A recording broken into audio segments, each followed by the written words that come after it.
This PSA was brought to you by The Peter G Show. You may have second thoughts after the show. Don't drink the faucet. We're really talented. We should get Oscars. Just pick out a car, for Christ's sake.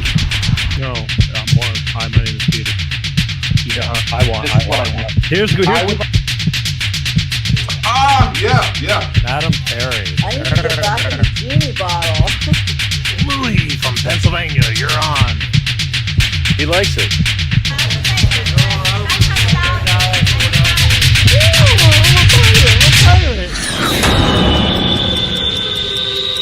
It's showtime.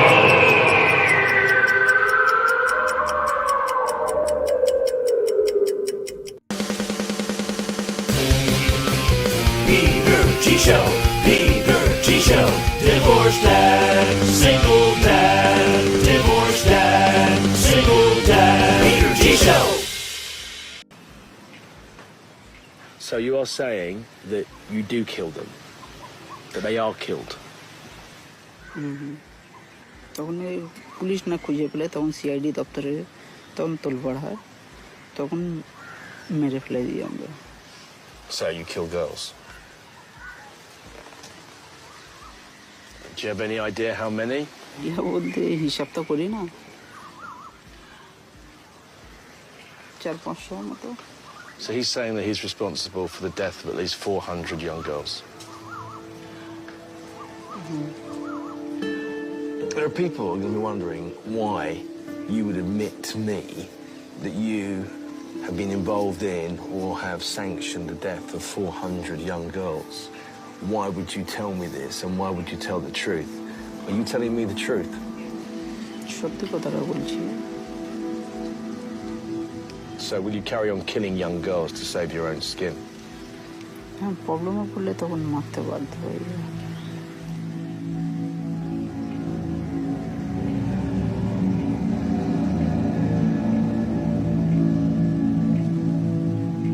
I'm done with him. I'll kill him. Okay?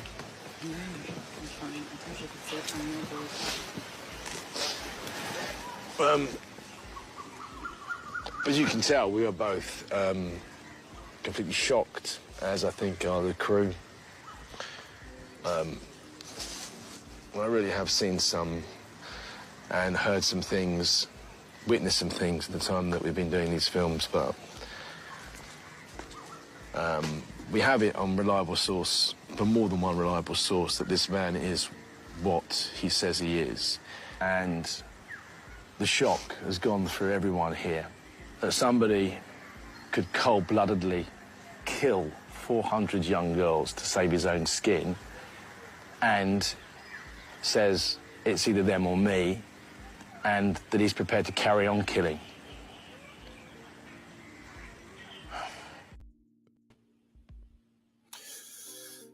Sound of Freedom, the movie. Clip from the movie. If you haven't seen the movie, I suggest you do. It's a big eye-opener.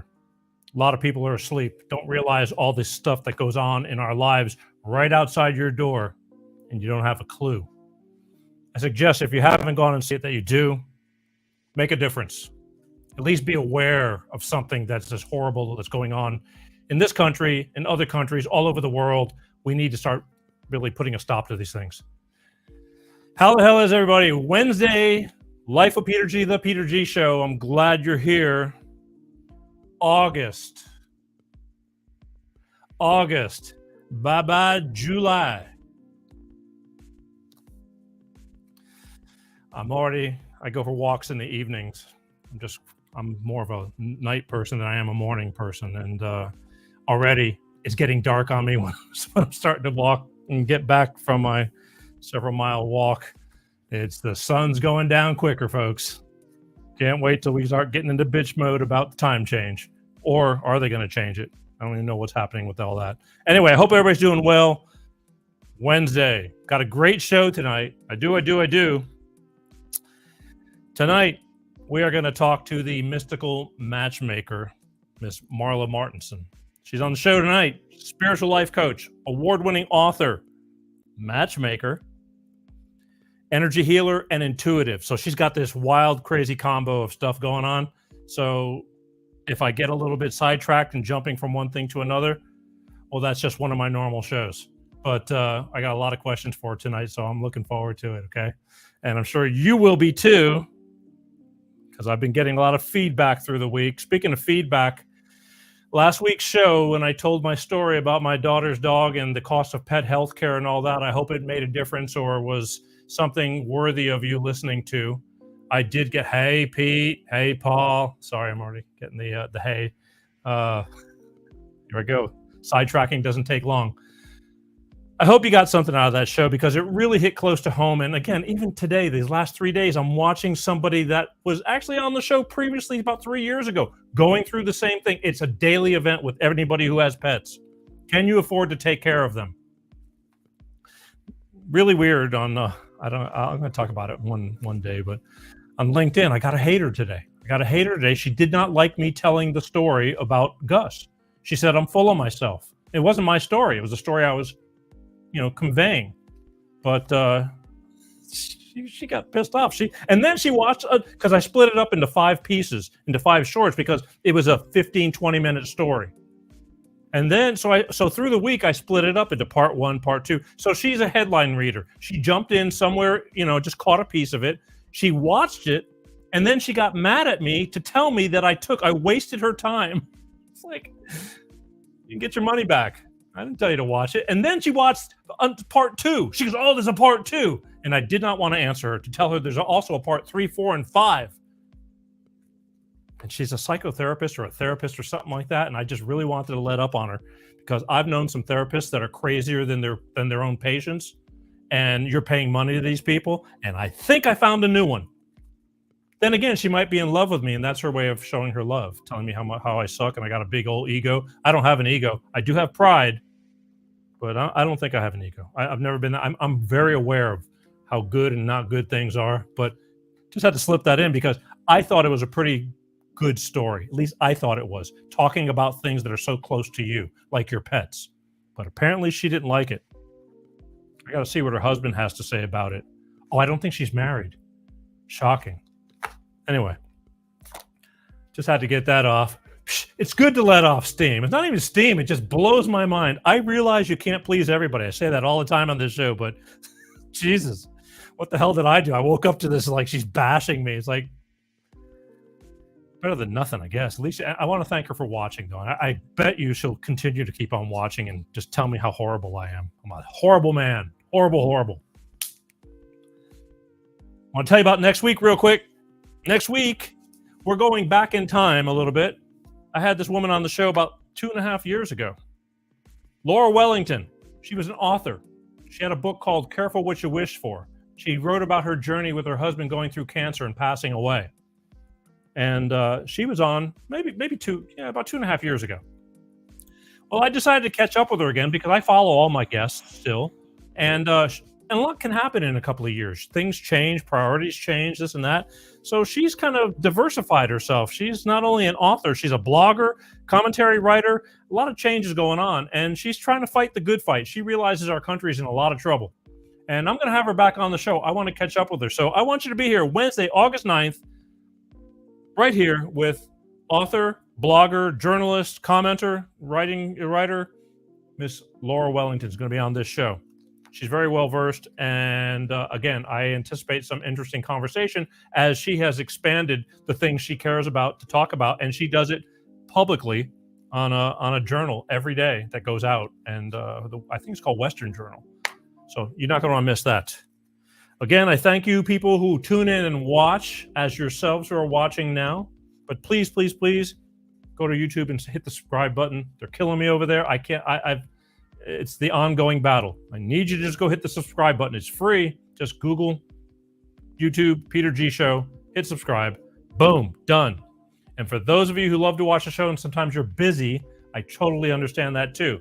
Put an earbud in your ear, Google Podcast, Peter G Show, and there's 27 different platforms to pick from Apple Podcast to Amazon Music to your Spotify's, either way. Take me on the road with you, on the go, while you're at work. Work is boring.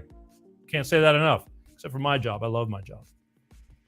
Either way, Just take it. It's the next best thing to watching. I love the visual shows because sometimes I show things that I want you to see, but there's over 300 shows to pick from and topics, including our newest topic of your pets and can you afford their health care?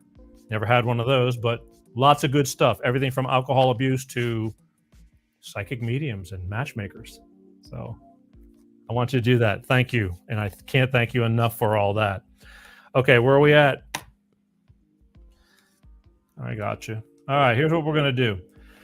I'm going to be bringing Marla on in just a few short minutes. I just want to take a brief minute to hear from my good friends over at Clean Star Products with their DX1 driver money-saving fuel additive that works. So I'll be back in a minute, all right? Hello, I'm Tyrone Thompson of CleanStarProducts.com. This is DX1 Driver in the news, and here's what our friends have to say. So I'm here to recap on the DX1 I've used. I put it in the oil and I put it in the gas. While I'm using it just for about 3 tanks. Cleaned everything out. I got every ounce of power back in my truck. When Jared's truck was new, it had a lot of power. Then over time, it began to slow down. He got it all back with our DX1 Driver program. Something you got to see for yourself. It's a great product. It's affordable. And it blows all the other additives and esters out of the water. DX1 Driver is the finest oil in the world from a California environmental company. It goes into the fuel system and the oil. It's the only green grade product qualified for the carbon credits program, giving you better fuel mileage, lower emissions, and increased horsepower. So join the fuel savings revolution today. Go to CleanStarProducts.com/shop.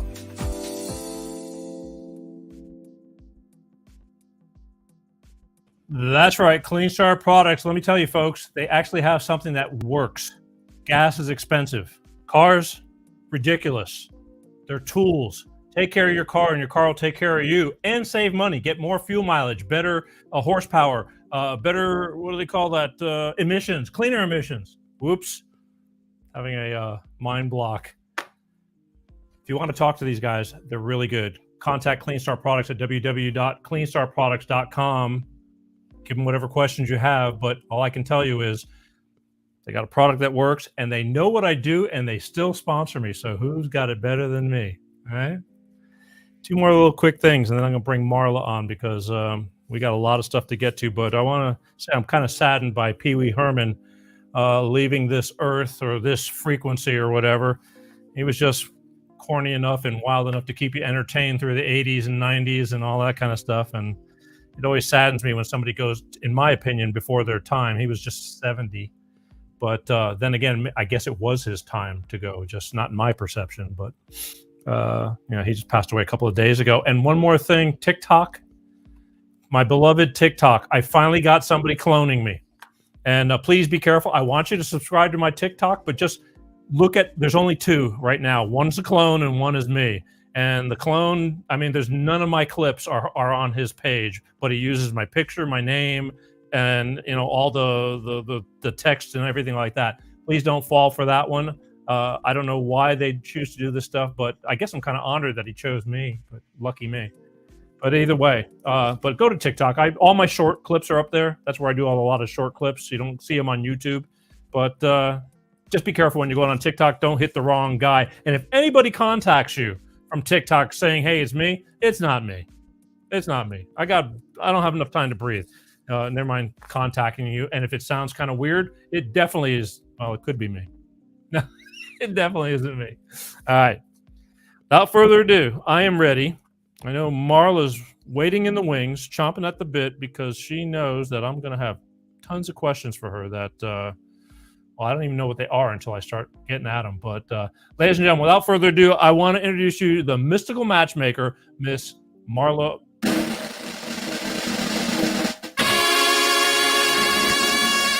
Martinson. Hey. Hey, you got it. Yeah. Oh, no, we're not done yet. We're not done yet. I'll screw it up somewhere. How are you? Hi, everybody.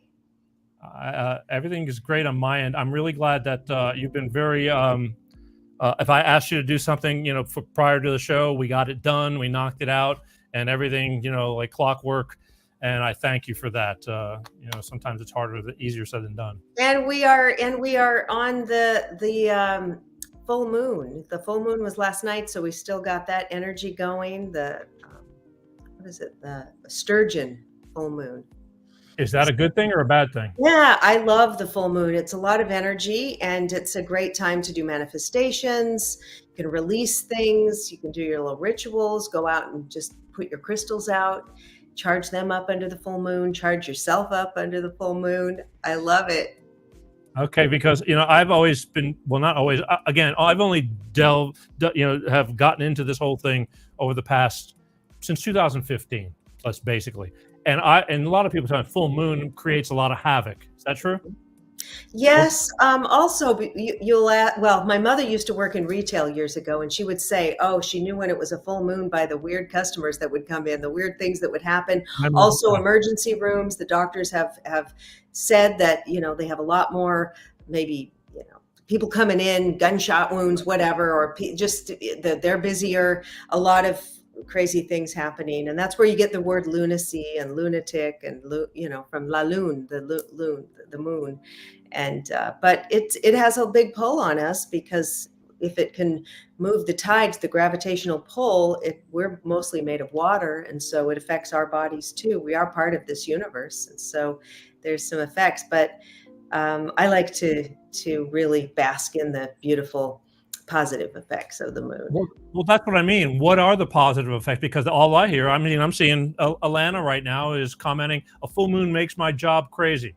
Oh yeah, see the jobs. Mm-hmm. So what's positive? Yeah, well, like I said, I like to put my crystals out and charge them up. My mother used to walk and walk backwards and look at the full moon, and you could it's very romantic. I think it's a beautiful thing to look up at that beautiful full moon. A lot of energy. You can do rituals, like let's say, okay, I'll teach everybody a ritual that I like to do with the full moon. You could do it in a new moon. You could do it at the full moon. Let's say you broke up with someone, right? So I'm a matchmaker. So you broke up with someone, or maybe a friend, the friendship's breaking up, whatever it is. And you want to really release that, because we have these energetic cords. We have these ties.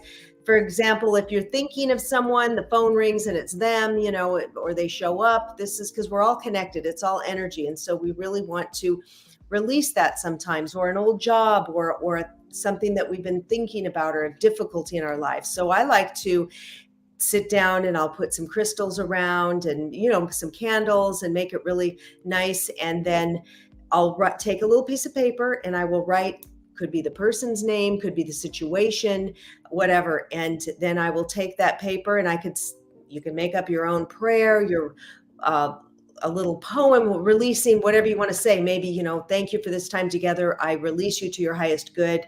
I'm releasing this person from my life. And then you burn it.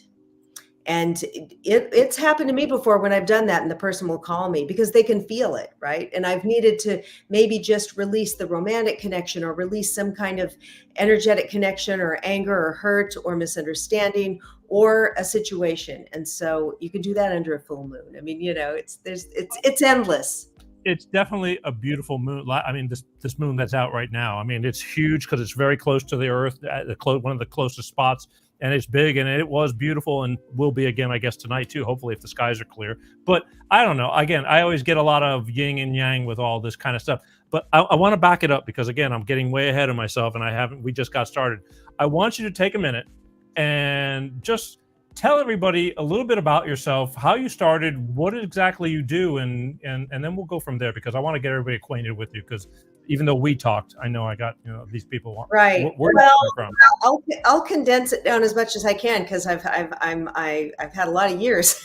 Yeah. a lot of years there. So I started my adult career as an actor / waitress in Los Angeles. I grew up in Seattle, moved down to LA at 19, and was acting, doing TV commercials, print modeling, working in restaurants. I did that in LA and Chicago until about the age of 39, when that was like the pivotal point in my life when my father passed away of cancer. And it was a really difficult time in my life. I moved back from Chicago to LA, and I didn't want to work in restaurants anymore. I thought, this is just not for me, because I couldn't make a full-time living acting. I never did that. And so what can I do? What can I do? And I started just asking like the angels. I mean, I was like, please, spirit guides, angels, if whoever's out there, help me. I don't know. I don't have skills other than acting or restaurant stuff. And I didn't want to do that. I don't know what I can do. And so I met my husband at the time then, and he introduced me to a woman who was the manager at a video dating service, and she hired me, and I was able to go out on auditions at the same time. And I was working at the video dating service, interviewing people, making the videos. Back then, we didn't have the internet yet, really. We weren't it wasn't all on the internet. So anyway, this was back like 2001, 2002. And from there, I went to a high-end Beverly Hills matchmaking service where the men are the paying clients, like a millionaire matchmaking service where the men are really upscale, more wealthy men. They want the gorgeous women, but for long-term relationship and marriage. And, working in Beverly Hills and all that. So I used to be called the Beverly Hills Matchmaker. My first memoir is called Diary of a Beverly Hills Matchmaker. But so I left the acting behind, went full-time into matchmaking, but I couldn't give up. I'm a Gemini. I couldn't give up my creative side. So I started writing. And so I started writing books, and I had a couple of dating advice books back in 2008 and 9. They're no longer available, but it was Excuse Me, Your Soulmate is Waiting, and Good Date, Bad Date. And then I left and started my own matchmaking service in 2009. I have a wonderful business partner. Her name's Fredley, and we work as a team. And I started writing memoir because everyone would ask me, what is it like being a high-end matchmaker? You must have the craziest stories. How do you do it? And so I wrote my memoir, Diary of a Beverly Hills Matchmaker. And then I wrote a sequel, Hearts on the Line. And I was matchmaking in my own service with Fredley and writing. And then I started really diving into the spiritual aspect of everything to balance out some of the shallowness of my job, because it can get that way. And so I started deep diving into spirituality, and I had so much fun with that. I was learning so much that I wrote 2 humorous memoirs. The Buddha Made Me Do It, A Field Guide to Enlightenment. I've got it right here. The Buddha Made Me Do It.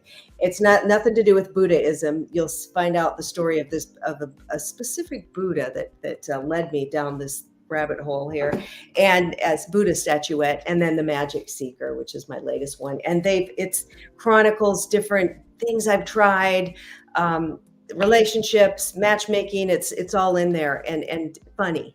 Yeah.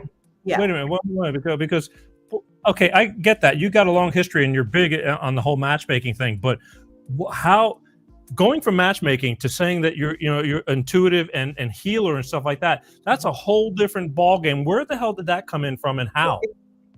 Okay, well, I always have since the 90s. I mean, I was very into spirituality, more metaphysics. I would follow Wayne Dyer, Deepak Chopra, Marianne Williamson, A Course in Miracles, all of that. And it was very metaphysical, law of attraction kind of stuff.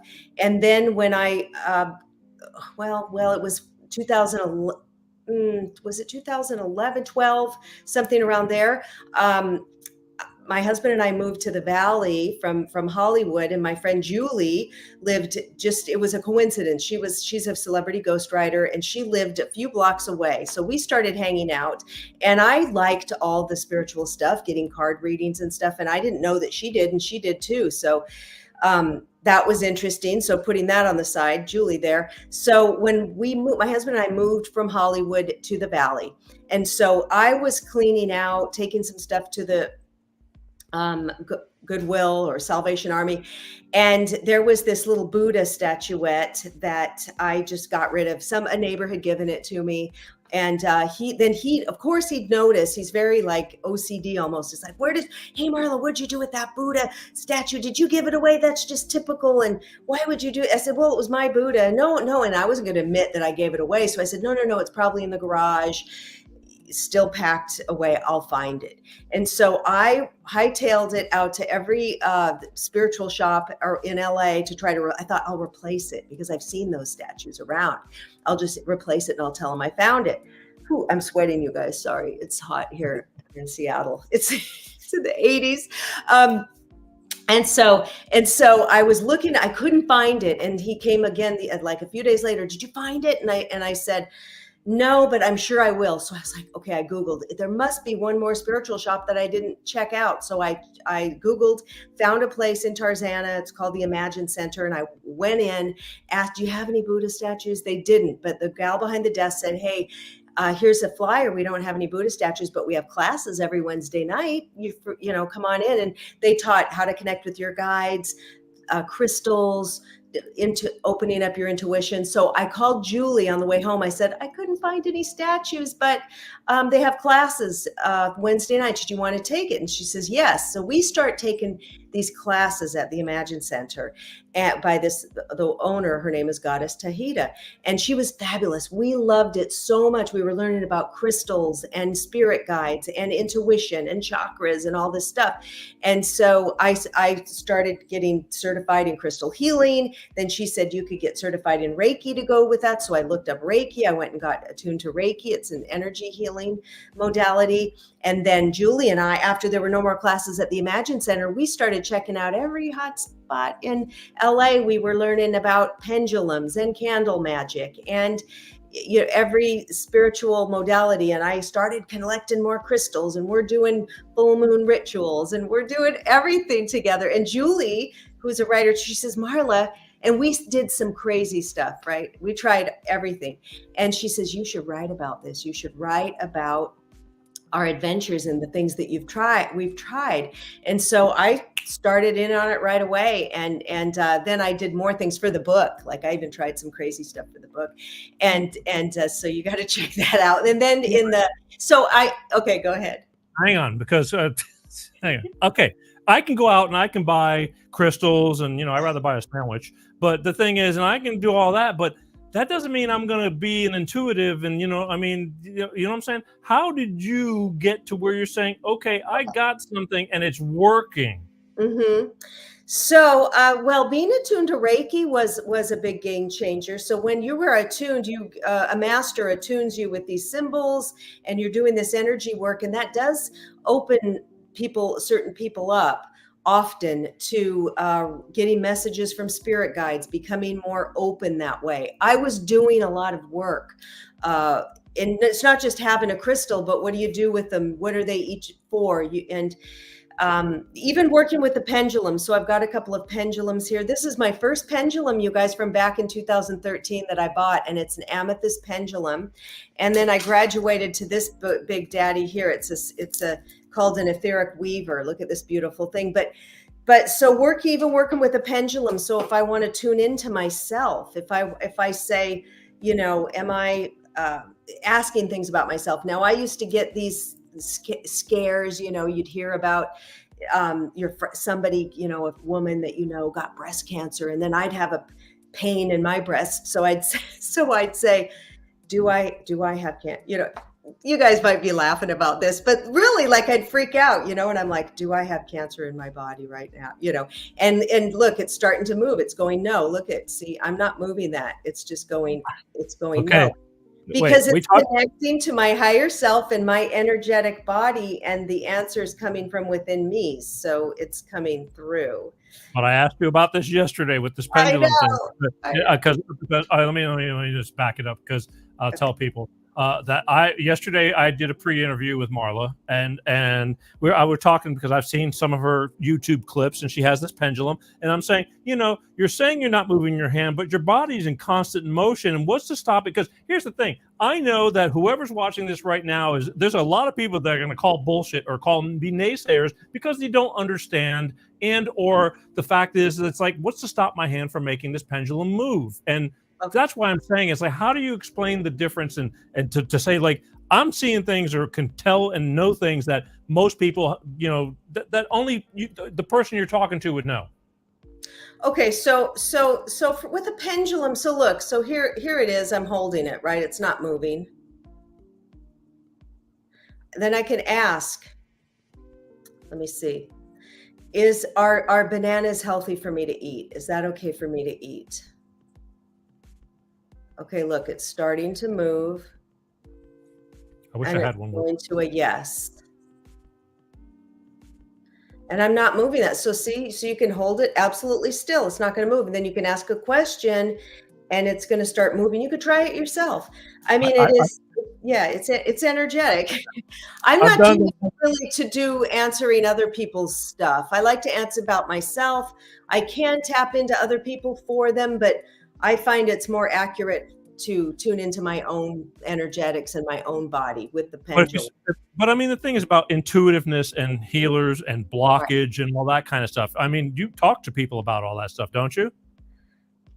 Yeah. So you're asking how also I opened up my intuition. So I did that, the Reiki, doing a lot of, and then what I did was I started working with a spirit board. Some people call it a Ouija board, but that's a trademark, So I started working with a spirit board, and then pretty soon you can kind of hear the answers. And then I said, okay, I want to get off the board. And Julie, it's in the book, The Buddha Made Me Do It. Julie brought over a spirit board one night. We'd never tried it before. And my husband was like, he was really against this stuff. He's Catholic and he's like, I'm sure he'd freak out. So he was at work. So I'm like, come on in the house. He's not home.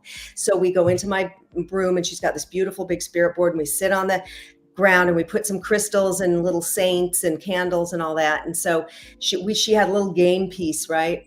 And so we put our fingers on it and we're sitting there and we ask a question, is anybody here? And then it just moves. I mean, it just starts moving and spelling out. And the first thing it spelled out was secret spirit. And we said, you're not going to tell us your name? And it said, no. And it's like, why not? And it just said, for me. And we were talking and we're like, okay, well, whatever, you don't want to talk to us. So then we tried one more time and it's spelled ANGEL, angel. And I was like, angel? This is an angel? And it said yes. And she spelled out her name, Merther. And she says, your guardian angel, it spelled out guardian angel. I mean, we were just like mind blown and we're writing down what it said and all of that. So that's how we connected. And I found out who my angel was and working with her. So then I wanted to get off the board. And I said, okay, I'm going to channel, it's called automatic writing. So you can, so I used my computer and I would just listen, just move my consciousness kind of out and I would type. And so I started giving readings, like $15 a reading, and then I do a lot of free ones so I could practice. And somebody'd ask a question or I would just say, what do they want me to know? And I would type up these like one or two paragraphs and then I would send it to the person, and I saved emails. People would email me back and say, oh my God, that's spot on, or oh my God, I can't believe this, or oh my God, I'm crying. And I've saved all of the emails that people thanking me, right? Because my husband, he's like, what are you just faking it? You're ripping people off. This is not right. And I'm like, well, look at all these emails where they're emailing me back and affirming and thanking me and asking for more readings. And so I don't think I'm ripping anybody off for $15 when they're asking for more readings, but it was hard for him to believe it. And so I just kept doing that, and that will open, anybody can do it. Anyone can say, okay, let me move out my consciousness out, my ego out, my brain out, and just start streaming through consciousness, because we have spirit guides, we are connected, we have our higher self, and we can start getting those messages. So it was practice. And then I also later, the last few years, started doing plant medicine journeys with a shaman, and that really opens you up as well. Yoga, meditation, a lot of stuff. I've done a lot of work for this, and now I do readings, and I love it. And a few years back, I remember I have a girlfriend, Susanna, who did this for a living, readings at parties. She was a belly dancer. And anyway, I knew a couple of people who did readings for a living, and I thought, and healings. And I thought, what a freaking magical job. What a magical job. And so I said, I want to do that. I want to do that. And so I also got on a couple of psychic hotlines where I could log on and take calls. I don't do it full time. The matchmaking's my bread and butter. That's full time, but I do it on the side, and I love it. It brings so much magic to my life. People love it. And it's more, I would say it's more spiritual coaching. I'm not telling people the future. I'm not telling them what to do. It's not any doom and gloom. It's maybe somebody will say, well, I can't find a soulmate. Why can't I find a soulmate? And so then I'll pull some cards and I'll get some answers there, but then I'll give them some practical things to do. I always leave it with a positive, with an action step. So it's really more, it's not like fortune telling, like a gypsy or anything like that. It's really more intuitively led coaching, really. All right. But, again, I got to ask all these questions because I know I'm going to hear it after the show, and there's a lot to you. But the thing, again, that's pretty. When you're putting yourself out there, saying that you're intuitive and things like that, it's like I know that I've been conscious of my own self since starting about 2015, and I just don't understand what putting in the work means. I think there's many different layers of that, as everybody's an individual, but I do believe there are people that I do believe it exists, that some people do have this capability and some more than others. And that's why I'm just asking you, because was it you that told me, did you have a near-death experience? Was that you? No, that wasn't me. Okay, I'm sorry. I thought I jotted it down because I wasn't sure and I wanted to ask, because I found that a lot of these people that have these near-death experiences, for some reason, become way more vocal about what's going on, so to speak. Yeah, because when you're out of the body, now I have been out of the body. I have out of body experience, OBE, many times. But when somebody has a near death experience, they're out of the body because they're dead. I mean, clinic made the heart. Usually that means the near death experience, their heart stopped. Maybe they were in an operation in a hospital and they flatlined or something, or they drowned and then they were brought back. So when you're out and you're out in the spirit world and then you come back, you are much more open. And so that's what's happening. We're all connected. We are spirit. We're spirits with a body. It's like, oh, can you talk to spirits? You are talking to a spirit right now. I am a spirit. You're a spirit. We have a body. So we can also, for me, I had to do the work because some people said, oh, I was born seeing ghosts and I was born this way and I'm 5th generation psychic. For me, I had to do work to open up and to practice to bring it out. So some people are more immediate and other people can develop. So we can all develop, but there's some people who are just better, like Celine Dion. She's like a racehorse in singing. I can sing. I really can't carry a tune, but I could sing, but I'll never be like her. So, there's different levels, I would say. Okay, but if you didn't have a near-death experience, then how did you have an outer body experience? Yeah, so every night we go out of the body when we're sleeping. For me, it just would happen since I was a kid. Once in a while, I will feel this. It's a sleep paralyzation, so I'll be paralyzed, and then I feel like a motor. I feel like I could hear even zzz, like this buzzing, and then I could just be I'm lifting out. Other times I'm just out. I'm like looking around, and I saw my father, had an interaction with him, and different things. So we do go out every night. Some people are aware of it. I've had experiences where the entities is probably my spirit guides. They're holding my hands. A lot of people have sleep paralysis. I would love to hear if anybody's watching, put it in the chat or something, or make some comments later. But a lot of people have that sleep paralysis where you wake up, you can't move, you can't scream, I can't even open my eyes, but I know I'm awake and I'm like, oh my God, and you're just like, and then it only lasts, 10 could last 10 seconds, 20 seconds, whatever. But it's so scary because you're just paralyzed. And I don't know, it's all right. Now I try to relax into it and I'm like, I know it's going to be over. So just go with it. Just have to ask. Again, I'm trying to cover a lot of ground. I want to skip over back to your back to the matchmaking thing with your high end with guys with money, because Yeah. being in Hollywood, when I first moved here, I moved to Toluca Lake, so I was kind of 5 minutes from over the hill to Hollywood and 5 minutes from everywhere. And I learned in my course of being in Hollywood that there was tons of rich guys that had young girls or whatever, that would latch on, but it wasn't hard to find somebody that was good looking and all that, because they had the money to pay their rent and all that. How does a guy with a bunch of money find somebody, and really find somebody to have that combo package? I mean, because that's really tough, because I have found that women can choose whether they want to love you or not. You know what I mean? It's, as opposed to me, I couldn't do it for the money. I just couldn't. Well, you know? that's why we're here, because a lot of men, they're very, very busy, CEOs of companies, doctors, real estate moguls, what have you, surgeons, all different areas of but they're all affluent, but a lot of them are very, very busy, and they do want the whole package. Men are visual, so the ones that come to us, they want a certain look, a type. Some guys want curvy, some want real thin, some love redheads, some love Latinas, some love, like they have their look. And then some want kids, some don't. Maybe some want, maybe he's Jewish and he wants Jewish. Maybe I've got a couple of Christian guys, and then now we've got to put in the liberal, conservative, all that stuff. It's like more things on the list that we screen for. There's people who are allergic to cats. So we do all the legwork. So a busy man who wants a quality partner, someone who'll fit into his life. I mean, I've had a guy with a vineyard as well as whatever he did for a living, and that was his hobby, but he had to have a woman who loves wine.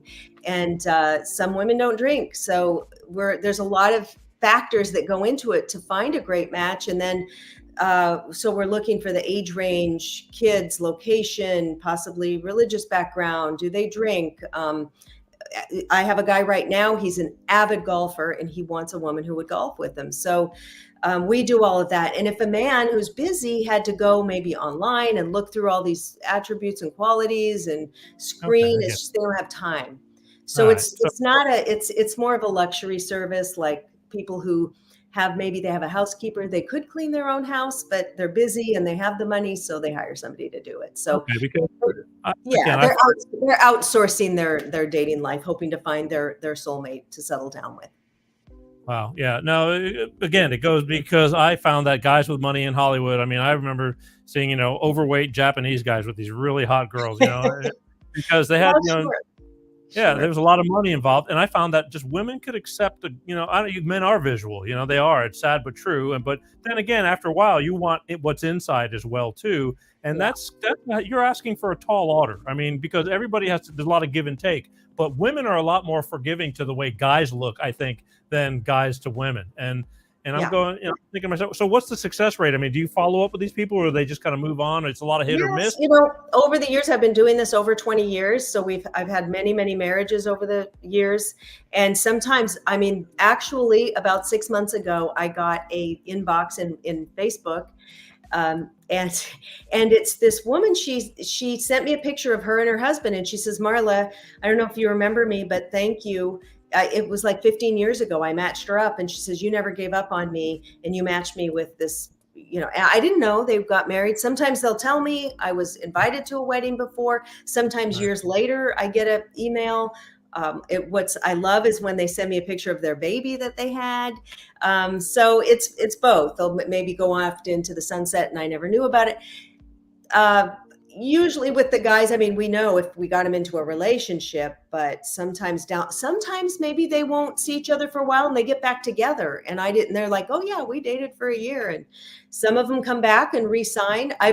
Years ago, I had a guy who was married, got divorced, and then years later came back and signed up again. So, that happens too. But it's very rewarding, I have to say. It is rewarding. And I will say something about those rich guys. You said the guy with the young women.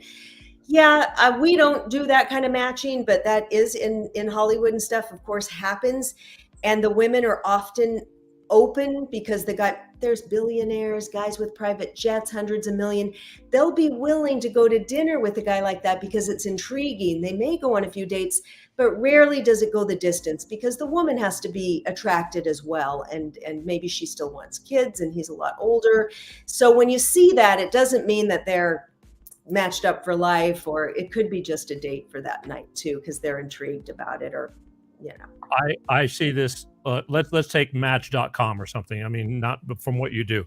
Yes, it's great. You narrow it down, get a lot of people with the same desires. I get that, but to me, dating is as good as it gets in the beginning. It's it's exciting. You don't really start understanding until you spend the time to let everything kind of lay down and like, do you like that quirky little thing he does, or is she nuts? Is she on Adderall? Or I mean, right. And you could really, because I've had these situations. It's like I like somebody, but the daytime person versus a couple of glasses of wine and some Adderall or whatever combination is like, holy crap. It's like, I wish I could hang you, but you're killing a great thing. But that's, c'est la vie. Right. I always suggest people take it slow. This is just, we do the screening for all of the basics, and then the couple takes it from there, and you have to take it slow. I know that women tend to get very excited at first and think, okay, this is it, where he's the one, because we can, that oxytocin's released if you're kissing, if you're holding hands, making out, whatever. It's that you get really attached, and the guy could be like a serial killer and you're like, I'm in love, because you got that attachment. So you got to be careful with that. I say don't have too many drinks on a first date. Maybe limit it to one. Drink a lot of water. That can be also, I mean, I've had a few years ago political talk started happening, and she'd had a few glasses of wine, and then she got mad and got up and walked out. And it's just like, be careful with the alcohol intake on the first date. But yes, so you've got to get to know somebody. You don't know someone. Our society, in the Western culture, it just seems like we really think, oh my God, a woman too, if she's spiritual, I think this is somebody from my past life. This is my soulmate. We've been together, and then they think this is the one they're going to marry and stay together for the rest of their life or something. So it's like, slow down, take a deep breath. We're in the 3D body here. Let's see if he's not crazy, if he's not, love bombing you or a narcissist or something. So just take it easy, get to know somebody. Trial and error. I mean, but you got to go out and try. One thing I was told by Evan Mark Katz, who was on my show, and he caters to high-end women. I mean, women that make a lot of money that don't have time. It's funny how you guys are almost exactly opposite. You work with the men, he works with the women. But he was like, you got to put yourself out there. If you don't put yourself out there, you get nothing. It's almost like, looking for a job. If you only look for a job once a month or once every 6 months, you're not going to get a job.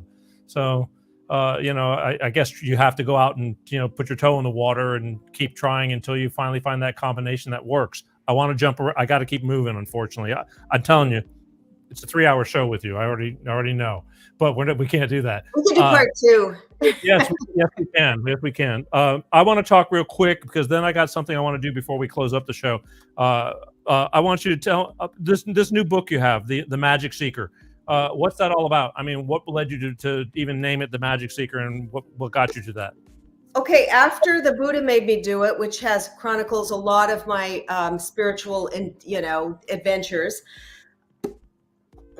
I started diving deeper I started working with a shaman. His name is Riz, and he channels a spirit guide called Red Eagle. And I started going to his he'd have these circles in Los Angeles, they're message circles, and we'd come, they're like a group. We used to be up at his house in Malibu, and there sometimes 30 people would show up, and he would, it was so freaking magical. I think it's chapter 2 in the book, and he leaves his body and Red Eagle comes in and talks to us. And it was the most magical time of my life. And from there, I started working with him with shamanic journeys and a lot of, I had a lot of different trauma in my life and a lot of things I wanted to work through. So working with him, and then just doing some other very fascinating spiritual things and starting to channel myself. And so I wanted to write about it. but I also write about, you know, my relationships and so a little bit of matchmaking stuff there. And so I just wanted to share that. And well, the way I got the name was I was talking to a friend and I was, God, I really looking for a name for this book. And anyway, we were talking and she goes, well, you know, Marla, we were talking about me. And she goes, you really are a magic seeker. And I'm like, that's it. That's the name of the book. I'm a magic seeker. And right. so I named the book The Magic Seeker. Just curious, because I know you have several books out. And I want to know how you got up to this one. We'll talk about how people can find that book as we get towards the close of the show. But right now, what I want to do is I want you to take a phone call, and just we're going to talk to somebody, and that way I'm going to step back and let you do your thing. Just give an example of what's going on with what you do and what they're going to throw at you. But hang on one second. Let me see if I can do this. On the phone. Donna, are you on the phone? Yes, I am. All right. On the phone, I have Donna from Alabama. And, hi, Donna. Can you hear Marla? Donna? No, I cannot hear Marla. Really? Hi. Can you hear me now, Donna? Testing. No, it's not you. I'm sure it's something we got going on here. Hang on one second, Donna. Just hang on there real quick. Let me just. Nothing should be. All right, Donna. Now can you hear Marla? Marla, say hello to Donna. Hi, Donna. Can you hear me now? Hello, Donna. I cannot hear her. You hear me, but you don't hear her. Exactly. Oh. That's okay. Hang on one second. That's I see why. Okay, now I got. Okay, How about? hello. Hi, Donna. Hello. You got her now? Hi. Hello. Can you hear me? No, I don't hear her. Oh my God. Phones. Technology. Yes. Hang on one second, because I got you hear the music in your background, right, Donna? No, I hear no music. I just only hear you. Okay, so I know what is going. We had this problem last week too. Sit tight 1 second. That is so freaking weird. It's a shame because all right, let's try that one more time. Marla, say hi to Donna. Hi, Donna. Hello. Nope. No. Shoot. Why? Yeah, I know. Shoot is right, because we you should be here. Donna, you with me? Now she's not with me at all. Donna? Yes. Okay, Marla, try one more time. Hi, I'm Donna. sorry. Hello, Donna. Nope. Hello. You don't hear Marla, do you? No, I don't hear. Wow. Am I lagging? No, you're Oh, live. I think I heard okay. Hello, Donna. It's Yeah, Marla. I hear her. Okay. Yeah. Okay, we got it. It's my fault because there's a lot going on around here, and I bumped something and. Okay, so listen, I'm going to step back. Donna's got a couple of questions for you, I think, I'm sure, and I'll let you guys just do what you do. Okay. So I'm open to anything, but I've made 2 major life changes in the last 2 years, and I really feel like I'm on the open road with no direction. And I don't know where I'm going, and I feel like I need some type of guidance in any way. Okay, I'm just going to pull some cards for you, Donna, and just see what comes up. So you've had some major changes in your life. You need some direction. You don't know which way to go. We don't have a lot of info to run on there detail-wise, but I'm just going to, okay, so, all right. I can tell you I've never been married. You've never been married? Never. All right. Well, we've got the 2 of Pentacles here, and so we've also got the Devil, and we've also got the Victory card. And so when you guys in tarot, when you get the Devil, it doesn't mean like the actual devil. It can mean some habits that you may need to release, some patterns. And so the fact that would you like to be married, Donna? I'm not sure. I think I would like to have, that person. I don't know if I've ever found a soulmate. Okay. Well, it shows that there are a couple of things, directions that you can go. And I'm just feeling like what you can do is sit with yourself, get a journal, or do a little meditation, or even take a weekend trip or a spa day or something where it's all about you, and really tap into which direction you want to go, and think about the things that really light you up, the things that maybe you like to do as a kid, because it's almost like there's some stagnant energy there that's just like a layer right there on the top, and it's kind of that's where the devil comes in. It's like a little bit of some procrastination, some latency, I guess you would say. But if it's like they want you to blow that top off and just do something crazy, whether it's go and do something out of that you haven't done, or that's going to get the energy moving. Maybe you want to go roller skating. Maybe you want to go to a water park. Maybe you want to walk in the forest. Maybe you want to try something new, because the victory card's there. It's like there's something just exciting and waiting for you coming up. Also, it's at the 10 of Cups. That's a happy home. That's a happy outcome.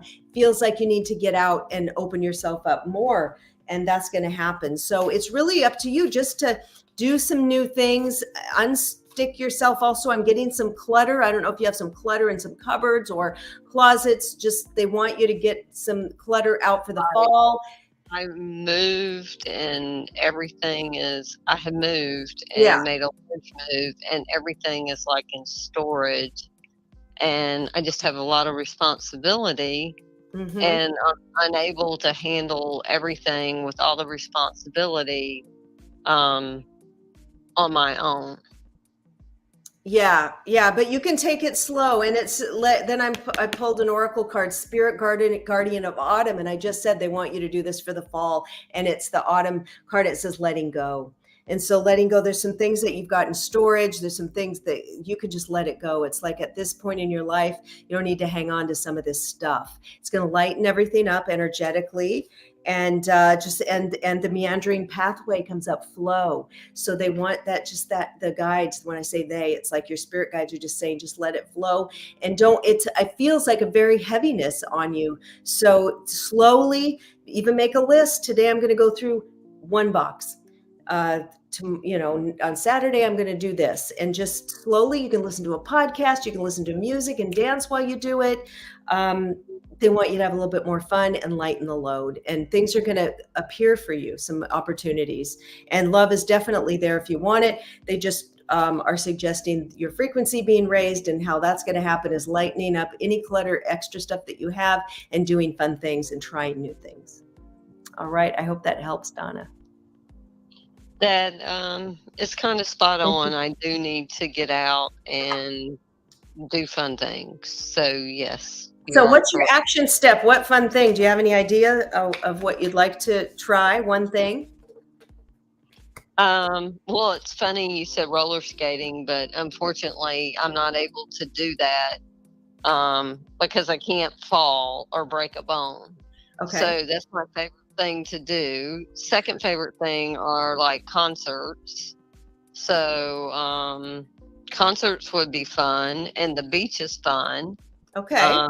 And just enjoying friends, but finding the time in my schedule is what is extremely hard. So just a suggestion, you like concerts, even a small venue, you can say, okay, before you go to bed or something, take 15 minutes and open up your computer and see what's playing near you, even and just say, okay, that's in 3 weeks. That night, I'm taking that for me, and go do it. It's going to open things up, because we tend to do, I'm too busy. We do have time. We can take a little bit of time here and there and make that for ourselves. I mean, you're the most important thing in your life. So, that's what they want you to do. And that's my new hobby, is roller skating. I go every Friday night, and I put knee pads on in case I fall. Donna? Yes. Any good? Yeah, I think it's great. Everything I do need to do that. It's just, like she said, the heaviness. It's the current responsibility that I have, with my family, my mom, and so on, that weighs me down and ties me to my house. my Mhm. job. I work from home, and then caring for an elderly parent. Yeah, a It's lot of things tie me to my home. Well, this is interesting because my mom's name is Donna, and I work from home, and I'm living with her, caring for her right now. She's sick. And so it's the same thing. And so I don't go out for long, long periods because I'm the only one, her caretaker. And so I'll go out and do an hour hot yoga class for myself. I'll go an hour walk in the forest, or I'll go 2 hours for a roller skating, and then I'm home and checking on her. So I know that, the worry, the responsibility, it's like we're going through the same thing. And it's so amazing. When you said your name was Donna, I was like, see how the connection, see, Yeah.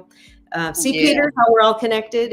And she kind of probably needed to hear that. So just take care of yourself, Donna, because if you don't take care of yourself, you can't take care of your mom.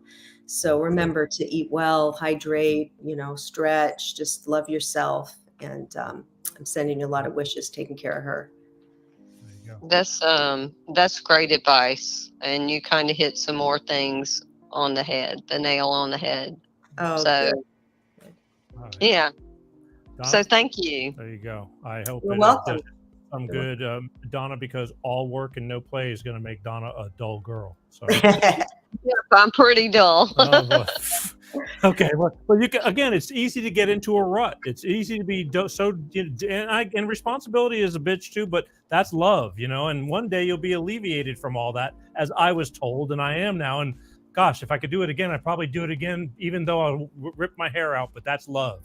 But you'll be all right. You have to take the time for yourself. Like Marla said, if you don't take care of you first, you can't take care of anybody. So, Or even if it's a goddess bath, you're still there in the home. Put some beautiful petals in the, candles around, and put some rose petals in the bath, and that's what I do. Pour yourself a glass of champagne or a cup of tea, and just light some candles. So, yeah, you can. There you go. Yes. All right. I get it. Great advice. Thank you. We got to go because I got to finish up with Marla here. I hope that is something you'll take to heart with you, and I'll check up on you in the future because I know people that know people that know people. All right. All right. Thank you. All right. I appreciate it. I love you. Bye.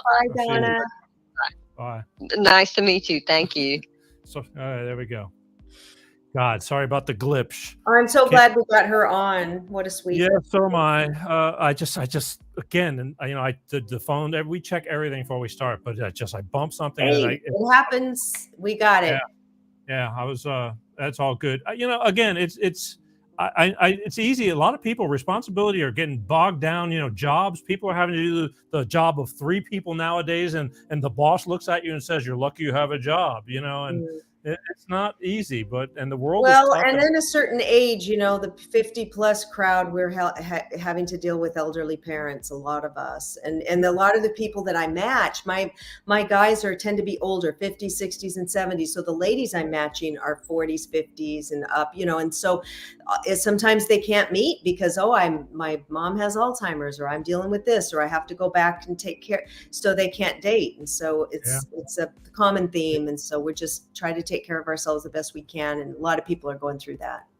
Absolutely. I mean, it is. But again, then I see people that don't take care of anybody, and then and that blows my mind too. That's a whole another show. But I again, it's hard, but you get one shot at it, and when it's over, it is definitely over, and you will have a lot of regrets. No matter how good you do, I think you will always say, "I wish I could have done better." Yeah. But anyway, all right. Look, here's what I want to do. I want to tell people, because we're running out of time. We are over right now, but I want to tell people how they can find you. You have a website, right? Yep, it's flashing up there, marlamartinson.com. And what can they find when they go to marlamartinson.com? Everything's there, so you can get a reading from me. I do coaching, it's there, the matchmaking, my books, everything that about me, and the way to contact me. Send me a message, email, whatever. Go to marlamartinson.com, or you can go to Amazon. My books are there. The Magic Seeker and The Buddha Made Me Do It, A Field Guide to Enlightenment. But yeah, you can get on my newsletter. When you go to my website, it'll pop up, and then get on there, because I send a newsletter out about every week, letting you know what's going on, and then you get a free download of a free guided meditation to raise your frequency. Gotcha. Well, I need all kinds of stuff, but right now we're out of time, and I just wanted to, I want to thank you for taking the time, like I said, and for being so good with me on the things that I needed prior to you being on the show, being that you were a newbie and a first timer, and again, I hope people get the message that you have, and they can find you on your website, and you do a lot of YouTube stuff and all that too, right? YouTube under my name, and I have a podcast called The Mystical Matchmaker, and it's on iTunes and Stitcher and all of that as well. Gotcha. And then Instagram at The Mystical Matchmaker. There you go. Yeah, you're on a good bit of all the platforms. And but I use do Facebook. I'll post on Instagram a lot, pretty much daily. I'll do a little video. And you're a Facebooker too, right? You have a pretty good crowd on Facebook. Yeah, I'm on Facebook. Gotcha. All right, so you can find her easily. And again, folks, just go to the www.marlamartinson.com, and I said it correctly the whole time. I can't believe it. I know. Let's see, there is a God. So that's it. Again, I thank you for taking the time. I would love to have you back some day down the road, because I'm just getting to that point now where we're turning over. I'm going back to previous guests from a few years ago, and a lot changes as, we all go through things, and who knows where we'll be, months from now, a year from now, and things like that. But I'd love to have you back, because I just felt like I felt like I'm shortchanging you, having to jump from one thing to another just to get a roundness of because you have a lot to offer. I do a lot. That's the Gemini hummingbird of, flitting around. I want whatever it is you're doing. Share some of that so I can keep that energy going. But either way, again, thank you, and we will check in on you and see how things are going. And if you ever need anything from us here, you know how to get a hold of us and all that. But thank you. Bye, everybody. All right, yeah, wave goodbye. Last look right here. Marla Martin. See, I almost did it. Marla Martinson, right here, folks, live and in the flesh. And find her at www.marlamartinson.com and check her out. Tell her you saw her on the Peter G Show and liked what she had, and then check her out some more. So, all right, sweetheart, thank you so much, and I'll be talking to you soon. There you go. Uno momento.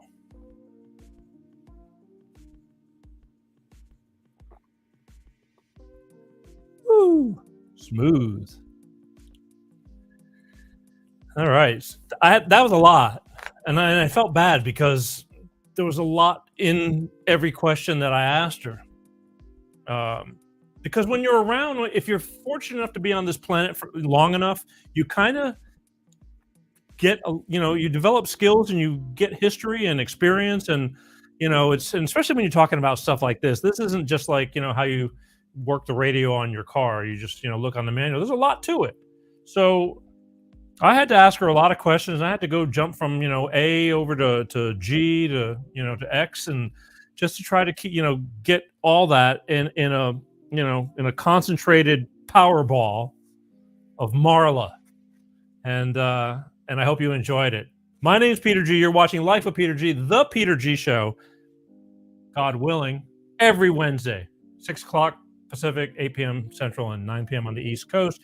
Plus on demand after the show's over. You can pull up any show you want, take it on the road with you. Just a reminder, please go to YouTube and hit the subscribe button. I deeply appreciate it. That's one of my biggest problems over there. The Facebook crowd is great. The LinkedIn crowd is great. But the YouTube crowd, they have throttled me down due to me having shows that they disagreed with. And they're making it very difficult for me to be seen on there. But I can be seen if you subscribe. So please do me that favor. Just free. Just go there and hit the subscribe button. Promise you, I will try not to let you down. Also, reminder, next week, Wednesday, August 9th, talk about coming around full circle. I'm going to have Miss Laura Wellington on the show. She was an author. She was on the show about 2.5 years ago.